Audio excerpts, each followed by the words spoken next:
Hello मेरे प्यारे रसगुल्लो, कैसे हैं आप लोग? की हालचाल? रउआ लोग कैसन बानी? केम छो? मजा मा? फटाफट से जितना जल्दी आप लाइव चैट में लिख सकते हो जल्दी जल्दी लिख दो, क्योंकि निधि मैम आ चुकी है क्लास 10th बायोलॉजी का एक बहुत ही ज्यादा शानदार, धमाकेदार और बवाल क्लास लेकर, है ना? तो फटाफट से सेशन को शेयर करो अपने दोस्तों, मित्रों, सखी, सहेली, बाबू, जानू, सोना, ठीक है? जिसके नहीं है कोई बात नहीं, जिसके हैं प्लीज उनको भी शेयर कर दो यार। पढ़ो लिखो और उनको भी कहो पढ़े, ठीक है? जिस दिन आप लोग पढ़ोगे लिखोगे समझ में आ जाएगा कि गवार बाबू हमको नहीं चाहिए, ठीक है? तो प्लीज सेशन को दबा करके शेयर किया जाए, क्योंकि आज हमको पढ़ना है नेफ्रॉन के बारे में। किसके बारे में? आज अपन को पढ़ना है नेफ्रॉन की संरचना, यानी नेफ्रॉन के बारे में। तैयार? बोलो बोलो, तैयार? इससे पहले वाले क्लास में हमने आपको किडनी के बारे में पढ़ाया था। किसके बारे में? किडनी के बारे में। आपके परीक्षा में पूछेगा किडनी क्या है और इसका महत्व क्या है, इसका मुख्य कार्य क्या है। तो आपको याद रखना है बच्चा, किडनी एक जोड़ी अंग होते हैं जो पेट के दोनों ओर, ठीक है? किडनी क्या होता है मेरे दोस्त? एक जोड़ी अंग होता है जो पेट के दोनों ओर, थोड़ा नीचे रीढ़ की हड्डी के दोनों तरफ होता है। सबसे पहली चीज, किडनी हमारे शरीर में कितना होता है? एक जोड़ा होता है। कितना बच्चा?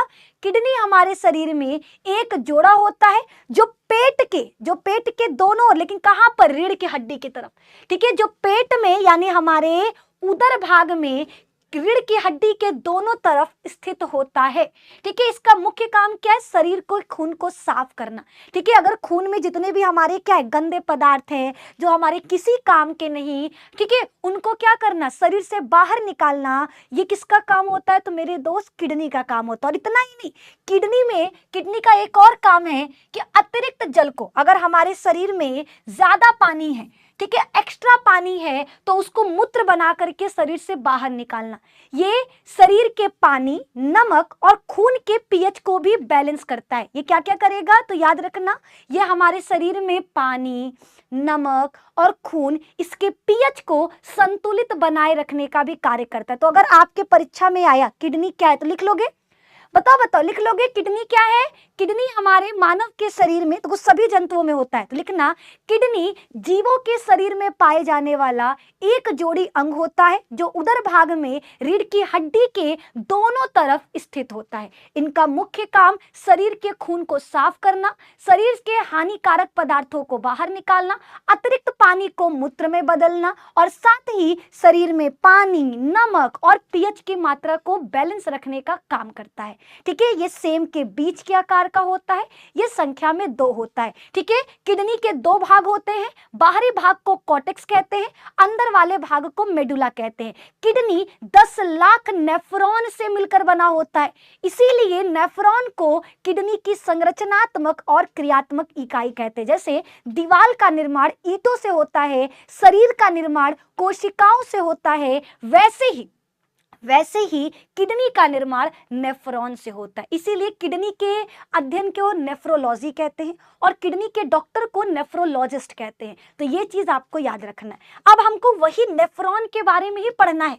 तो मन में सवाल आ रहा है किसी के? क्या मेरे रसगुल्ले के दिमाग में सवाल आ रहा है, नेफ्रॉन क्या है?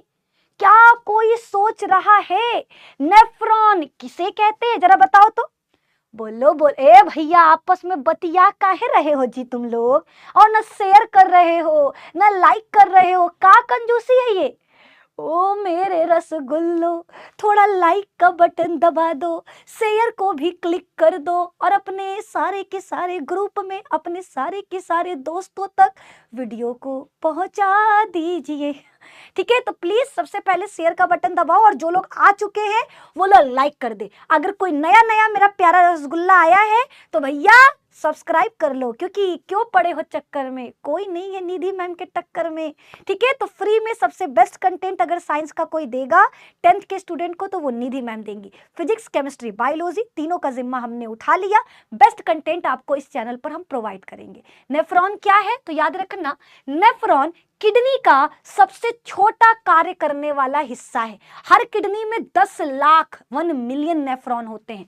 नेफ्रॉन रक्त को साफ करता है और मूत्र बनाने की प्रक्रिया को शुरू करता है। नेफ्रॉन की संरचना हमें मूत्र बनने की पूरी प्रक्रिया समझाती है। नेफ्रॉन क्या करता है? नेफ्रॉन देखो, सबसे पहली चीज 10 लाख नेफ्रॉन मिलकर एक किडनी का निर्माण करते हैं। तो नेफ्रॉन किडनी की सबसे छोटी संरचनात्मक और क्रियात्मक इकाई होती है। नेफ्रॉन क्या करता है? ब्लड को साफ करेगा और मूत्र बनाएगा। यानी नेफ्रॉन की संरचना हमें बताती है कि रक्त कैसे साफ होता है और मूत्र का निर्माण कैसे होता है। तो अगर आपको ये सारी चीजें जानना है, कैसे मूत्र बना, कैसे ब्लड साफ हुआ, कैसे शरीर के अतिरिक्त पानी को बाहर निकाला गया, तो इसके लिए आपको नेफ्रॉन के बारे में पढ़ना जरूरी है, नेफ्रॉन के बारे में जानना जरूरी है। तो आइए नेफ्रॉन को स्टार्ट करते हैं, है ना। स्टार्ट करेंगे नेफ्रॉन को। नेफ्रॉन को जानने से पहले एक नेफ्रॉन का फिगर बहुत जरूरी है ना। अगर नेफ्रॉन का फिगर नहीं रहेगा ना तो समझ में नहीं आएगा, ठीक है। तो देखो, नेफ्रॉन बच्चा हमारा कुछ इस प्रकार का होता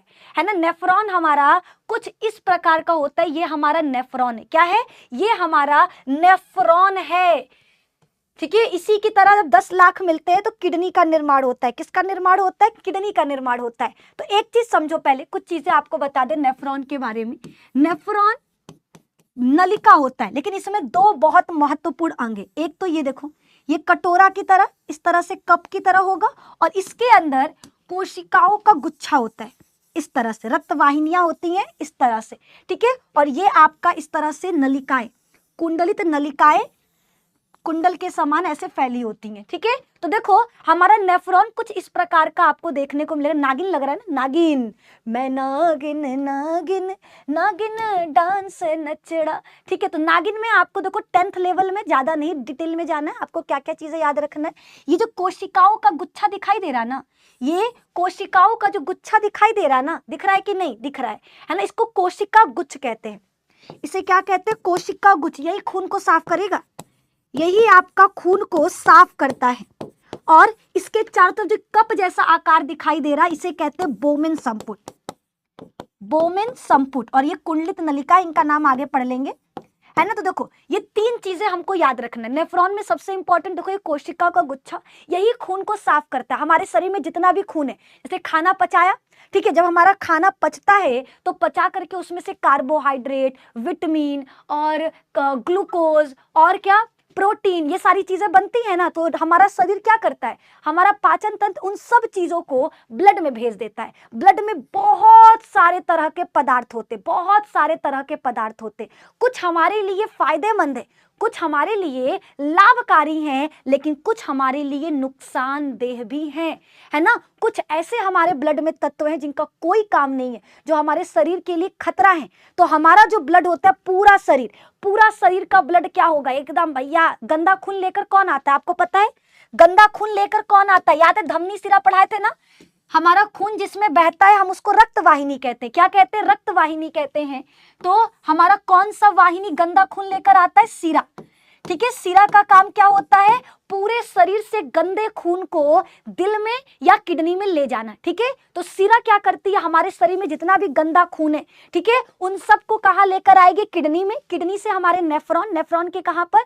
सबसे पहले जाएगा बोमेन संपुट में। बोमेन संपुट कहेगा आओ आओ, अब वो छानने का काम करेगा। खून में जो जो चीज उसको दिखेगा, जो जो बड़ा बड़ा चीज दिखेगा, उसको लगेगा ये खतरनाक है, उसको वो बटोर लेगा। कटा हट, भाग यहाँ से। प्रोटीन दिखा, भाग यहाँ से, तू बेकार है, ठीक है। यूरिक एसिड, तू हो बेकार है। अमीनो एसिड, तू हो बेकार है। मतलब ये गधा के आंख पे ना पट्टी बंधा है, इसको गलत और सही का पहचान ही नहीं है, इसको पता ही नहीं कौन गलत कौन सही। इसको ब्लड में जो दिख रहा है उस सब को गलत समझ लेता है, ठीक है। ब्लड में जो कुछ भी दिख रहा है उसको गलत समझकर छान लेगा और बाकी ब्लड को वापस भेज देगा, ठीक है। छानने के बाद जो चीज बचा उसको क्या करेगा? धमनी के द्वारा बाहर भेज देगा। किसके द्वारा बच्चा? धमनी का काम होता है साफ खून को ले जाना, ठीक है। सीरा क्या करेगा? पूरे शरीर से गंदा खून लेकर आएगा, बोमेन हमारे कोशिका के गुच्छा में जाएगा। कोशिका गुच्छा क्या करेगा? उसमें जितने भी तत्व हैं उन सबको गंदा समझ के निकाल देगा और बाकी खून को धमनी में भेज देगा। अब बोमेन संपुट कहेगा, अरे बुड़बक, ए बुड़बक, तुमको दिखाई उखाई नहीं देता है? तुम तो प्रोटीनों को छान दिए जी, तुम तो ग्लूकोजों को छान दिए जी, तुम तो विटामिनों को छान दिए जी, एकदम बुड़बक है, बुड़बक, है ना। खराब का चीज तो छनबे किया, अच्छा को चीज को छान दिया। अब इसीलिए बोमिन संपुट है, बोमिन संपुट उसमें से बीनेगा, ई खराब है फेंक दो, अरे ई बढ़िया है तुम जाओ जी खून में, अरे तुम खराब हो तुम भागो यहाँ से, अरे ई बढ़िया है खून में जाओ। तो वो क्या करेगा, जो चीज भी कोशिका गुच्छ छाना है उसमें से अच्छी चीज को वापस भेज देगा। यानी हमारा कोशिका गुच्छ क्या कर रहा है, छान रहा है, और बोमिन संपुट क्या कर रहा है, पुनः अवशोषण यानी छाने हुए में से जो अच्छी चीजें हैं उसको वापस से रक्त में भेज दे रहा, उसको क्या कर रहा, वापस से रक्त में भेज दे रहा। और उसके आगे ये कुंडलित नलिकाएं हैं, उसके आगे क्या, ये कुंडलित नलिकाएं हैं जिनको आगे पढ़ेंगे। तो एक एक पढ़ते हैं। सबसे पहले बात करेंगे कोशिका गुच्छ की, ठीक है। ये देखो, ये हमारा क्या था, इस तरह से था ना, ये हमारा हाइलम था, इसमें ये जो नलिकाएं हैं, खून की जो नलिकाएं हैं जो गुच्छों के समान है, इन्हीं को कहते हैं कोशिका गुच्छ। तो नेफ्रॉन में बोमिन संपुट वाले भाग यानी जो कप वाला भाग है, बोमिन संपुट वाले भाग में अभिवाही तथा अपवाही धमनिकाएं मिलकर एक जालनुमा संरचना बनाती हैं जिसे कोशिका गुच्छ कहते हैं, याद रखना, ठीक है। हमारे नेफ्रॉन में बोमिन संपुट के अंदर वाले भाग में अभिवाही तथा अपवाही नलिकाएं मिलकर के एक जालनुमा संरचना बनाएंगी जिसे क्या कहते हैं, कोशिका गुच्छ कहते हैं। और नेफ्रॉन में सबसे पहले रक्त को, ठीक है, रक्त को छानने का काम कौन करता है, तो कोशिका गुच्छ, ठीक है। रक्त कोशिका गुच्छ के द्वारा ही छाना जाता है, ठीक है। खून को कौन छानता है मेरे दोस्त, याद रखना, नेफ्रॉन का कोशिका गुच्छ। ये कहाँ होता है, नेफ्रॉन के बोमिन संपुट के अंदर। ये किस चीज से बना होता है, तो याद रखना, अभिवाही तथा अपवाही धमनिकाएं मिलकर क्या करेंगी, जालनुमा संरचना बनाएंगी जिसको हम कोशिका गुच्छ या अंग्रेजी में ग्लोमेरुलस कहते हैं, या अंग्रेजी में ग्लोमेरुलस कहते हैं। अब बात करते हैं बोमिन संपुट का, वो कप जैसा आकार, ये जो कप जैसा आकार दिख रहा है ना, जो क्या किया है, जो आपके कोशिका गुच्छ के चारों तरफ है, जो उसको ढका हुआ है, हम उसे बोमिन संपुट कहते हैं। तो बोमिन संपुट नेफ्रॉन में प्यालेनुमा मतलब कप के नुमा संरचना है जो कि चपटी कोशिकाओं के द्वारा बना होता है, ठीक है। इसीलिए इसको क्या कहते हैं, बोमिन संपुट कहते हैं। ये क्या करता है, तो कोशिका गुच्छ में जो भी पदार्थ छना हुआ है, ठीक है, वो कहां पर, बोमिन संपुट में इकट्ठा होता है। ये कोशिका गुच्छ खून को साफ करने के बाद जो जो चीज को गंदा बताई है वो चीज कहां पर, इसी के अंदर इकट्ठा होगा, और ये उसमें से क्या करेगा, पुनः अवशोषण यानी जितना भी चीज छान करके ग्लोमेरुलस भेजी है उसमें से अच्छी चीज को वापस वो खून में भेज देगा। कौन, बोमिन संपुट। कौन भेजेगा, तो याद रखना, बोमिन संपुट। अब बात करेंगे नलिका की, ठीक है। देखो, ये हमारा हो गया कोशिका गुच्छ, ये कोशिका गुच्छ है बच्चा, याद है ना। कोशिका गुच्छ किससे, अपवाही और अभिवाही धमनिकाओं से मिलकर बना हुआ कोशिका गुच्छ है जो खून को सबसे पहले साफ करता है, और खून में जितने भी उसको तत्व दिखाई देते जो खराब है वो उसको निकाल करके कहाँ भेज देगा, बोमिन कैप्सूल में। बोमिन कैप्सूल जो कप के आकार का है, जो चपटी कोशिकाओं से मिलकर बना होता है, ये कोशिका गुच्छ के चारों तरफ लपेटा होता है, और ये क्या करेगा, इसी में कोशिका गुच्छ खून को साफ करने के बाद जो भी पदार्थ उसको खराब लगते हैं वो इसमें भेज देती है, और वो उन पदार्थों में से वापस से अच्छे पदार्थों को खून में भेज देता है, यानी ये पुनः अवशोषण करेगा। अब उसके बाद ये नलिकाएं, उसके बाद क्या है, नलिकाएं जिनको हम कहते हैं समीपस्थ संवलित नलिका, ठीक है। हमारा क्या है, पहला भाग याद रखना, सबसे पहले कोशिका गुच्छ, फिर बोमिन संपुट, बोमिन संपुट के बाद तीसरा समीपस्थ संवलित नलिका है, ठीक है। तो बोमिन संपुट का आगे की ओर विस्तारित भाग जो कि एक घुमावदार नलिका के रूप में होता है, हम उसे क्या कहते हैं, समीपस्थ कुंडलित नलिका कहते हैं। क्या कहते हैं, समीपस्थ कुंडलित नलिका कहते हैं। और यहाँ पर 70 से 80% जल, खनिज, बाइकार्बोनेट का अवशोषण किया जाता है। देखो, कुछ हमारा ये छान कर निकाल दिया, कुछ हमारा ये छान करके निकाल दिया, अब जो कुछ बच गया उसको भेज दिया जाता है किसके पास, समीपस्थ कुंडलित नलिका के पास। वो कहता है अच्छा तुम लोग छान लिए हो, देखे जरा तो का गंदा निकाले, अरे नालायक, इनमें तो इतना जल है जी, इतना पानी नहीं निकालना है, पानी भेजो खून में, वापस से भेज देगा। फिर कहेगा अरे नालायक, खनिज वो निकाल दिए हो, एक को नहीं निकालना है, इसको भी भेजो। फिर उसके बाद तीसरा हमारा आएगा, क्या आएगा, बाइकार्बोनेट। बाइकार्बोनेट देखेगा, अरे नालायक, बाइकार्बोनेट निकाल दिए हो, एहू को निकालो। ठीक है, तो समीपस्थ कुंडलित नलिका क्या करेगा, जो हमारा बोमिन संपुट खून को साफ करके जो उत्सर्जी पदार्थ निकाला है वो किसमें चला जाएगा, समीपस्थ नलिका में। उस उत्सर्जी पदार्थों में से जल, खनिज लवण और बाइकार्बोनेट को ये वापस से खून में भेज देगा। ठीक है, यह हाइड्रोजन आयन का स्त्रावण करता है, जिसके कारण मूत्र की प्रकृति अम्लीय होती है। यह मूत्र के पीएच मान को कंट्रोल करने का काम करता है और इस नलिका से हाइड्रोजन आयन निकलता है, जिसके वजह से मूत्र कैसा होता है, अम्लीय होता है। ठीक है, मूत्र कैसा होता है बच्चा, अम्लीय होता है। रीजन यही है, क्या रीजन है बच्चा, क्योंकि इस जब हमारा उत्सर्जी पदार्थ आ जाता है समीपस्थ नलिका में तो वो उसके अंदर से जल, बाइकार्बोनेट्स, खनिज को बाहर निकाल देगा और उसमें हाइड्रोजन आयन डाल देगा, जिसके कारण वो अम्लीय हो जाएगा। अब आगे की तरफ, अब नेक्स्ट है हमारा हेनले लूप। ठीक है, हेनले लूप। ठीक है, अब हम कहां पे आ चुके हैं, देखो ये हमारा था कोशिका का गुच्छ, ये हमारा बोमेन संपुट, ये हमारा कुंडलित नलिका और यहाँ पर एक यू जैसी नलिका दिखाई दे रही है। कैसी, यू जैसी नलिका दिखाई दे रही, इसी को कहते हैं हेनले लूप, यू के आकार का। ठीक है, तो नेफ्रॉन में यू के आकार की एक संरचना दिखाई देती है, जिसको हम क्या कहते हैं, हेनले लूप कहते हैं। ये क्या करेगा, हेनले का लूप लगभग 5% तक जल एवं सोडियम क्लोराइड का अवशोषण करता है। ये जो भी आपके पास उत्सर्जी पदार्थ है ना, उसमें से 5% पानी अपने पास रख लेगा, सोडियम क्लोराइड को अपने पास रख लेगा, अवशोषित कर लेगा, सोख लेगा। समझ में आया, आगे की तरफ बढ़ेंगे। फिर देखो ये हमारा यू की तरह हो गया। अब इसके बाद ये ऊपर वाली नलिका जो इस तरह से है। ठीक है, देखो नहीं समझ में आया, अभी हम एक फिगर बनाएंगे तो समझ में आएगा। ठीक है, लास्ट में जो हमारा नलिका है ये सबसे अंतिम भाग है। सबसे नेफ्रॉन का सबसे अंतिम भाग क्या कहलाता है, दूरस्थ संवलित नलिका कहलाता है।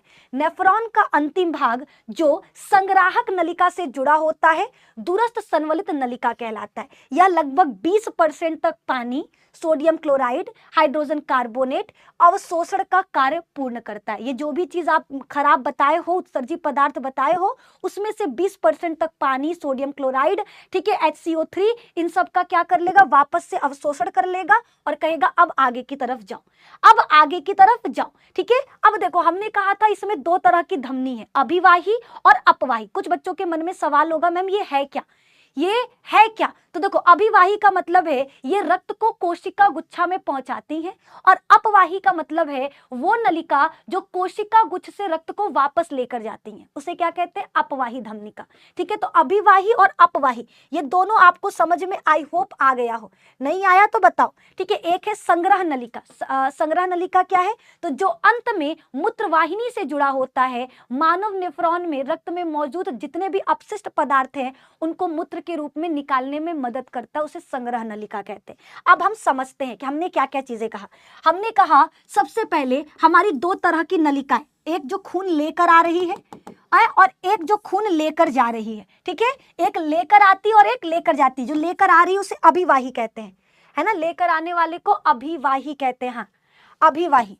ठीक है, तो एक हमारी नलिका जो खून लेकर आ रही, एक हमारी नलिका जो खून को लेकर जा रही, उसे क्या कहते हैं, अपवाही। ठीक है, ये दोनों मिलकर इस तरह से एक जालनुमा संरचना बनाती हैं। क्या बनाएंगी, इस तरह से एक जालनुमा संरचना बनाएंगी। इस जाल को बच्चा कहा जाता है, क्या कहा जाता, तो याद रखना कोशिका गुच्छ। इस जाल को कहते हैं कोशिका गुच्छ। सबसे पहले खून को यही साफ करेगा, इसके अंदर पूरे शरीर में जितना भी खून है ना सब इसके अंदर आया। ठीक है, मान लो 100 लीटर फॉर एग्जांपल दे रहे हैं, चलो 5 लीटर तो खून में होता है, मान लो 5 लीटर पूरा जितना शरीर का पूरा खून है सब आता है। उस 5 लीटर में से ये 2 लीटर को बोली गंदा खून है, 3 लीटर तो भेज दी और 2 लीटर को गंदा बताई। जो गंदा खून बताई ना वो कहां पर, इस बोमेन संपुट जो किसके आकार का, इस तरह से कप के आकार का है, उसमें इकट्ठा हो जाएगा। जिस खून को ये बोली गंदा है वो क्या होगा, इसके अंदर ऐसे इकट्ठा हो जाएगा और ये क्या करेगा, ये उसमें से जितने भी अच्छे पदार्थ है उनको वापस से भेजेगा। कहेगा अरे यार नालायक गदही कहीं की, एकदम बेवकूफे हो काजी तुम तो बताओ क्या कर दी हो, तुम पोषक पदार्थों को निकाल दी हो, भाग। ऐसा थोड़े ना होता है, वो उसमें से जितने भी पोषक पदार्थ होंगे, विटामिन होंगे, ग्लूकोज होंगे, उन सबको वापस से कहाँ भेज देगी, खून में भेज देगी। जब ये खून को साफ कर लेगा तो भेजेगा समीपस्थ नलिका में। कहां पर, समीपस्थ नलिका में। इस तरह से ये कुंडलित नलिका होती है, ऐसे समीपस्थ नलिका में ये क्या करेगा, अब ये रक्त को साफ करेगा। इसके पास जो रक्त आया है, अब किसका काम है, समीपस्थ नलिका का काम है, हाँ समीपस्थ नलिका है ना, इसका काम है। ये क्या करेगा, मूत्र में H आयन को मिला देगा। H आयन क्यों मिलाएगा, ताकि मूत्र अम्लीय हो जाए, ताकि मूत्र क्या हो जाए, अम्लीय हो जाए। इसके बाद हमारा जो रक्त है वो कहाँ चला जाएगा, हेनले लूप। ठीक है, यहाँ पर एक यू आकार का नलिका बनता हुआ दिखाई देगा, ऐसे यू की तरह दिखाई दे रहा है ना, ये यू की तरह दिखाई दे रहा है ना, इसे कहते हैं हेनले लूप। हेनले लूप जो 5% आपका पानी और NaCl का अवशोषण करेगा। हेनले लूप के बाद जो नलिका है उसे कहते हैं दूरस्थ नलिका। उसे क्या कहते हैं, दूरस्थ। ये समीपस्थ और ये दूरस्थ, दूरस्थ संग्रहण नलिका।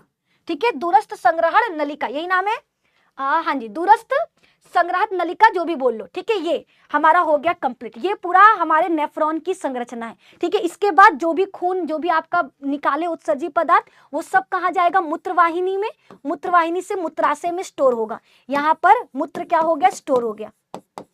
ठीक है, देखो हमने 3 लीटर, सब फॉर एग्जांपल 5 लीटर खून भेजा, 5 लीटर में से 3 लीटर को वापस भेज दिया, 2 लीटर को गंदा बताया। अब इस 2 लीटर को इतने रास्ते से भेजा जाएगा कि लास्ट में केवल 500 ml, केवल 500 ml ही बाहर निकलेगा। ठीक है, बाकी जितनी भी चीजें होंगी उनको अवशोषित कर लिया जाएगा या वापस भेज दिया जाएगा।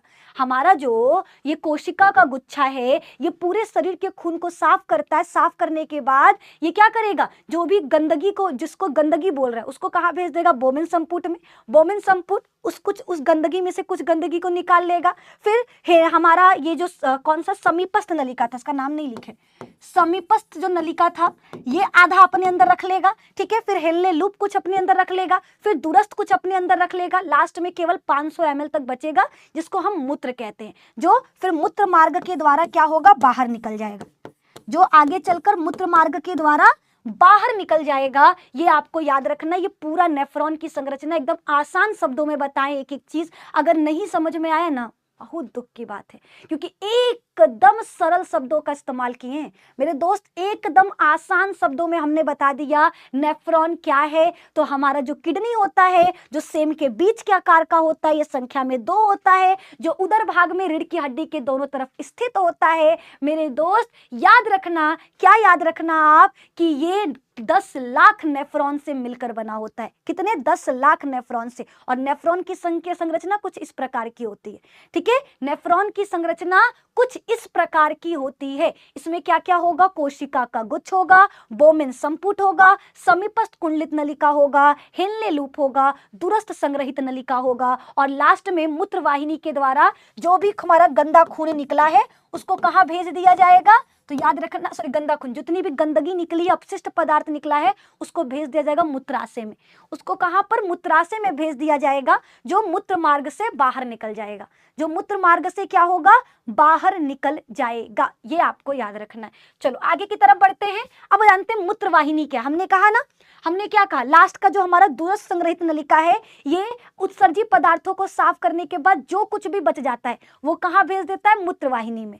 तो मूत्रवाहिनी का कार्य है कि वृक्क को मूत्राशय से जोड़ना। मूत्रवाहिनी क्या करता है, किडनी को, हमारा ये किडनी है ना, ये किडनी खून को साफ कर रहा है। साफ करने के बाद जो चीज भी उत्सर्जी पदार्थ निकला वो कहां पर चला जाएगा, वो मूत्राशय में जाएगा। लेकर कौन जाएगा, नलिका, जिसका नाम है मूत्रवाहिनी। ठीक है, इस नलिका को कहते हैं बच्चा मूत्रवाहिनी, जो मूत्र को लेकर जाएगा, जो मूत्र को लेकर जाएगा किडनी से मूत्राशय में। किडनी से मूत्र को मूत्राशय में ले जाने वाला कौन है, मूत्रवाहिनी। ये आपको याद रखना है। दोनों किडनी से एक एक नलिका निकलती है जो मूत्राशय से जुड़ी होती है। इसमें 500 ml तक मूत्र स्टोर होता है। ठीक है, आधा लीटर तक।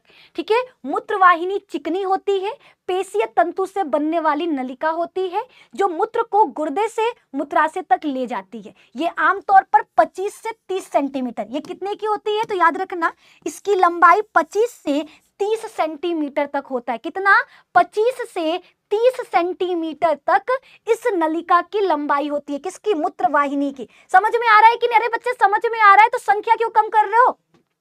अगर आपको क्लासेस समझ में आ रहा तो मेरे दोस्त संख्या को प्लीज कम मत करो, वीडियो को लाइक करते रहो। ठीक है, लाइक का बटन दबते रहना चाहिए। लाइक में कमी मतलब यार कल से क्लास बंद कर देंगे, है ना। आपके लिए कितना मुश्किल है हमको हम जानते हैं, ठीक है। 10th वालों का क्लास कैसे कैसे हम ले रहे हैं और आप लोग हमको सपोर्ट नहीं करोगे ना तो फिर हमको क्लास बंद करना पड़ेगा। तो मेरे दोस्त प्लीज शेयर करने में कंजूसी ना करो। और अब आ जाओ मूत्र वाहिनी से, हमारा मूत्र कहाँ पे आ चुका, मूत्राशय में। मूत्राशय क्या है, तो यूरिनरी ब्लैडर, इसको अंग्रेजी में कहते हैं मूत्राशय को। मनुष्यों में मौजूद एक खोखला अंग है जो यूरिनेशन द्वारा यूरिन को बाहर निकालता है, जो मूत्र के द्वारा मूत्र को क्या करता है, बाहर निकालता है। किडनी से मूत्र को स्टोर करता है। मूत्र मूत्रवाहिनी के माध्यम से ब्लैडर में प्रवेश करता है और यूरेथ्रा यानी मूत्र मार्ग के द्वारा बाहर निकल जाता है। देखो ये हमारा मूत्राशय है, यहाँ पर मूत्र स्टोर होता है। तो किडनी से जो मूत्र बना वो मूत्र वाहिनी के द्वारा किस में आ जाएगा, हमारे मूत्राशय में, और फिर मूत्र मार्ग के द्वारा बाहर निकल जाएगा। देखो ये मूत्र वाहिनी है, ये मूत्र वाहिनी है जो मूत्र लेकर आएगा कहाँ पर, मूत्राशय में।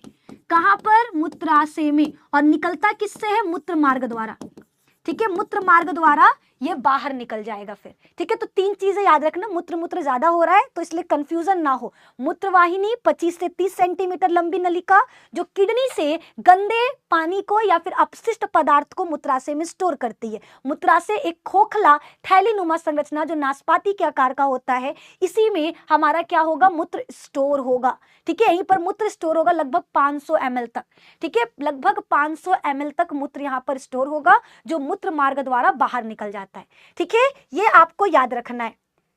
चलो क्लियर है यहाँ तक, आगे बढ़ते हैं उत्सर्जन तंत्र के बारे में। अब मूत्र हमने कहा, ठीक है। तो देखो वृक्क क्या करता है, हर मिनट में लगभग 125 ml और दिन भर में लगभग 180 लीटर रक्त को फिल्टर करता है, खून को साफ करता है। हमारा किडनी एक दिन में 180 लीटर, ठीक है। तुम सोचो कि मैम हमारे खून में तो, हमारे शरीर में 5 लीटर खूनवे है, ये 180 क्यों कह रहा है बच्चा, बार बार खून आ रहा है, एक बार साफ हुआ चला गया, फिर आएगा, फिर साफ होगा, फिर जाएगा, फिर आएगा, फिर साफ होगा, फिर जाएगा। ऐसे पूरे दिन भर में हमारा जो किडनी है 180 लीटर तक रक्त को फिल्टर करता है और मूत्र का निर्माण करता है। मूत्र में क्या होगा, 95% पानी होता है, 2.7% यूरिया होता है। यही यूरिया 2 से 4 घंटे बाद किसमें बदल जाएगा, अमोनिया में।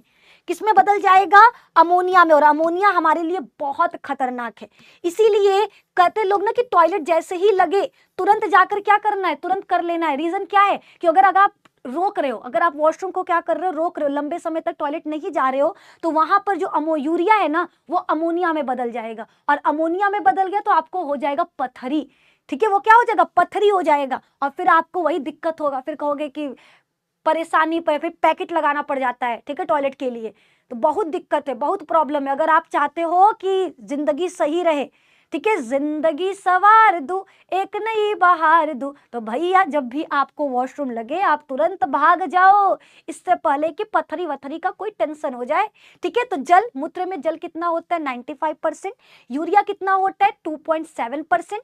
खनिज लवण कितना होता है, 2%। और यूरिक अम्ल की मात्रा 0.3% होता है। अब सवाल कि मैम मूत्र का रंग पीला क्यों होता है, तो याद होगा पाचन तंत्र में हमने बताया था लैट्रिन यानी मल का रंग पीला होता है बिलिरुबिन के कारण, ठीक है। बिलिरुबिन ये कौन बनाता था, हमारा लीवर बनाता था, जिसकी वजह से मल का रंग पीला होता है। तो सवाल कि मैम मूत्र का रंग भी पीला बिलिरुबिन की वजह से होता है, नहीं, यूरोक्रोम की वजह से, ठीक है। मूत्र का रंग हल्का पीला होता है यूरोक्रोम की वजह से। किसकी वजह से, यूरोक्रोम के कारण, ठीक है। मूत्र का पीएच मान 6 होता है, अर्थात मूत्र हल्का अम्लीय होता है, ठीक है। मूत्र का पीएच मान कितना होता है, 6 होता है, इसलिए वो प्रकृति में कैसा होगा, अम्लीय होगा। स्वस्थ मनुष्य प्रतिदिन कितना, 1.5 से 2.5 लीटर मूत्र का उत्सर्जन करता है। एक स्वस्थ मनुष्य वही है जो दिन भर में 1.5 से 2.5 लीटर मूत्र बाहर निकाले, ठीक है। तो वृक्क का काम क्या है, रक्त को साफ करना और मूत्र का निर्माण करना, ठीक है।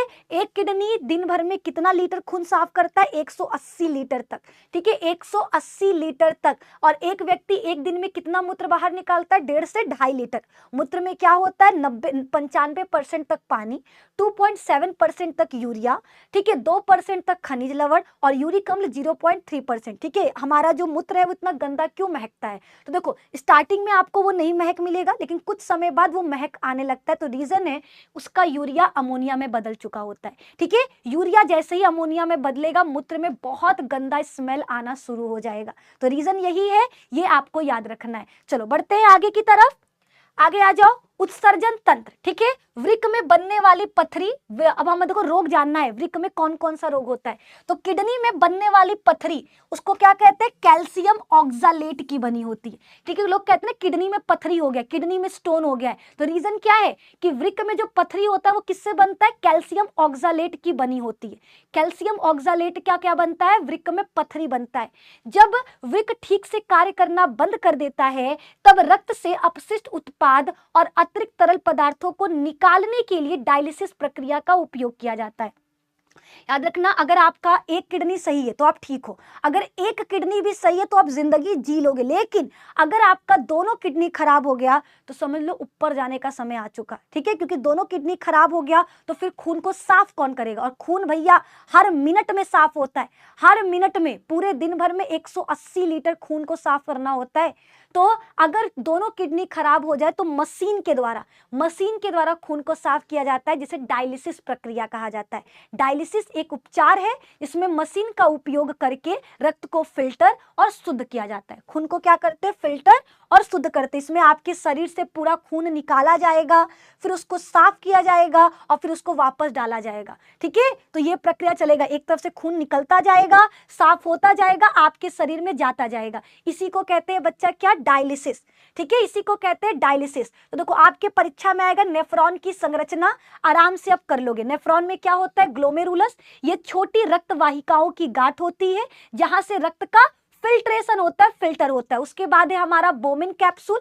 बोमिन कैप्सूल क्या है, तो ग्लोमेरुलस के चारों ओर एक गिलास जैसी संरचना, जो हमारा कोशिका को जो चीज भी फिल्टर किया होता है वो उसमें से जरूरी पदार्थों को वापस से भेज देता है। उसके बाद हमारा है क्या, समीपस्थ कुंडलित नलिका, जो पानी, ग्लूकोज, अमीनो एसिड जैसे जरूरी पदार्थों को वापस ले जाता है। उसके बाद है हेनले लूप, यहाँ पर पानी और नमक का संतुलन बनाया जाता है। उसके बाद है दूरस्थ कुंडलित नलिका, यह शरीर से अतिरिक्त आयन जैसे आपका सोडियम, पोटेशियम, इसको मूत्र में छोड़ता है। और लास्ट में आपका कलेक्टिंग डक्ट, जिसको संग्रहित नलिका कहते हैं, ये अलग अलग नेफ्रॉन से जुड़ा होता है जो और मूत्र को कहां पर, मूत्र नलिका में लेकर जाता है, ठीक है। ये आपको याद रखना है, ये आपको बच्चा याद रखना है। मूत्र निर्माण की प्रक्रिया 3 चरण में पूर्ण होती है। पहला फिल्ट्रेशन, सबसे पहले ग्लोमेरुलस में रक्त से पानी, यूरिया, ग्लूकोज, आयन आदि फिल्टर होकर बोमिन कैप्सूल में आएंगे।